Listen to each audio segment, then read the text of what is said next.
Mula sa anak ng isang magsasaka at karpintero hanggang sa pagiging kauna-unahang summa cum laude ng Bachelor of Science in Mathematics ng Quirino State University, nagsilbing inspirasyon ang kwento ng tagumpay ni Mary Jane Cairela na iniaalay niya sa kanyang mga magulang at sa lahat ng pagsakripisyo o nagsakripisyo para sa kanyang pag-aaral.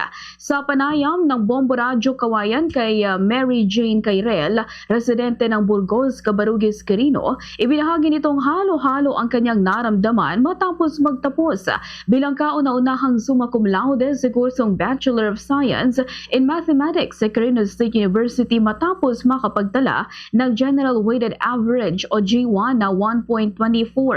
Ayon kay Cairel, bukod sa kasiyahan ay naramdaman din niya ang pressure dahil sa panibagong yugto ng kanyang buhay matapos ang kolehiyo.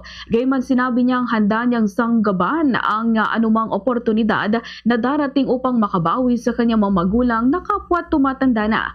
Ibinahagi rin niya na mula pa lamang sa kanyang unang taon sa kolehiyo ay tinakda na niya ang kanyang isipan ang layuning makapagtapos bilang summa cum laude, kaya't ibinuhos niya ang kanyang oras at pagsisikap sa pag-aaral. Bukod sa pagiging honor student, naging epektibo rin siya bilang student leader at miyembro ng iba't ibang organisasyon sa universidad. Anya malaki ang naging ambag ng mga ito sa paghubog ng kanyang pagkatao, sa pagkakaroon ng mga kaibigan at upang mas lubos niyang ma-enjoy ang kanyang kolehiyo o buhay kolehiyo at hindi lamang nakatuon sa akademiko.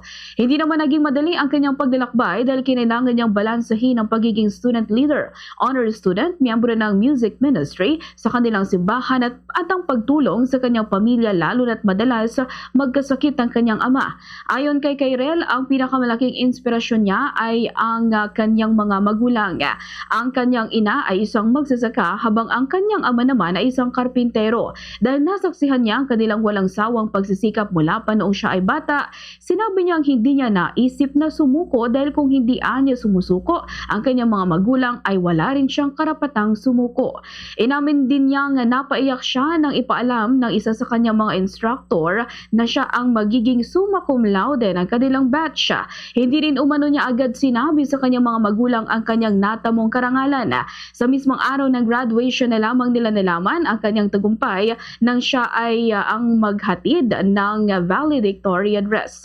Anya habang siya ay nagsasalita sa entablado ay nakita niyang umiiyak ang kanyang ama, ang kauna-unahang pagkakataong nasaksihan niya itong lumuha sa buong buhay niya. Bilang pagkilala sa kanyang natatanging akademikong tagumpay, tumanggap si Cairel ng 50,000 pesos cash incentive mula sa pamahalaan na lalawigan ng Quirino. Ganito bahagi ng pahayag ni Mary Jane Cairel.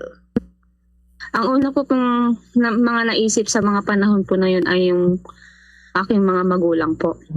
Lahat po kasi ng sakripisyo nila, paghihirap na dinanas nila, pagtsatsaga nila sa kanilang trabaho bilang isang manggagawa sa bukid, yung aking nanay na tinitiis yung init ng araw, ganoon din po ang aking tatay na karpentero o tumatanggap ng mga mararangal na trabaho para mapag-aral lang po ako.